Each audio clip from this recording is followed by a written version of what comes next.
Hi, this is Bethan with 1 Minute Sewing. I have a scrunchy tutorial for you today. You can make a wide one or a narrow one. Here are the measurements. Please forgive my messy sewing room. I am not a tidy sewer. This is a perfect first project. It only takes 3 seams and they're all straight. It doesn't matter if they're a bit wobbly, you won't be able to tell in the finished product. It only takes a small amount of fabric. You can get 2 wide ones out of an 1/8 of a yard of fabric, or 4 out of a fat quarter, or even more if you're making the narrow ones. This makes it a very inexpensive project. This fabric is the fabric I bought from AliExpress. Tune in next week to see my review. You also need 8.5 inches of a 1/4 or 3/8 inch elastic per scrunchie. So first you cut a rectangle of fabric and your dimensions are here. I'm going to show you how to make the wide one today, but you make the narrow one just the same, just using a smaller piece of fabric.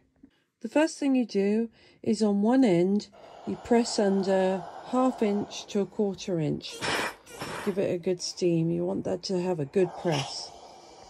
Then you fold it with right sides together and you take it to the sewing machine and you sew a straight stitch along here. Don't forget to back stitch at both the start and the end. Next, you need to turn your tube inside out. You can use whatever method you want. I showed 3 this week that you can try. And then once it's inside out, press it flat with the iron. I've pressed my tube and I've made sure the end I turned under to start with is properly tucked in. Now I'm going to take 1/4 inch or 3/8 of an inch elastic and measure 8.5 inches and put a mark. I find this easier than cutting the elastic. And then I'm going to use a safety pin to thread that through. So just put that on and thread it through here. I'm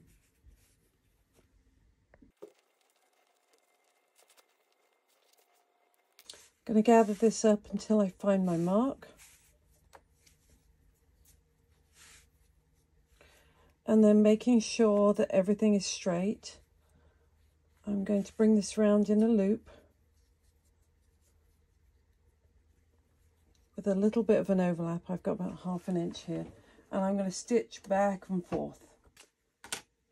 I'm going to cut my elastic. I'm going to trim my threads, tug on it to make sure it's secure, and then making sure the fabric is straight, I'm going to tuck the raw end inside the folded end like this. And if you're doing the narrow one, you might need to use something like a seam ripper or a pen to get that tucked in. And I want to line up my seams so they match. Now I'm using contrasting thread to make it easy to see what I'm doing, but you want to use matching thread on your machine. There are other ways to make scrunchies, but this is the simplest way, the way that makes the most sense. The other ways can be a little complex. So I've got one seam tucked inside the other there, and I'm just going to put it on my machine, and I'm going to sew it with a straight stitch, and I'm going to back stitch at the beginning to lock it, and then I'm going to back stitch at the end. And I'm going to trim my threads. You can see the contrast stitching, but if you use the same color, that will blend in nicely. And there's your scrunchie. Now you can play around with the elastic to make sure that it's the right tightness for you. So 8.5 is what I use, but you may have to use a different amount.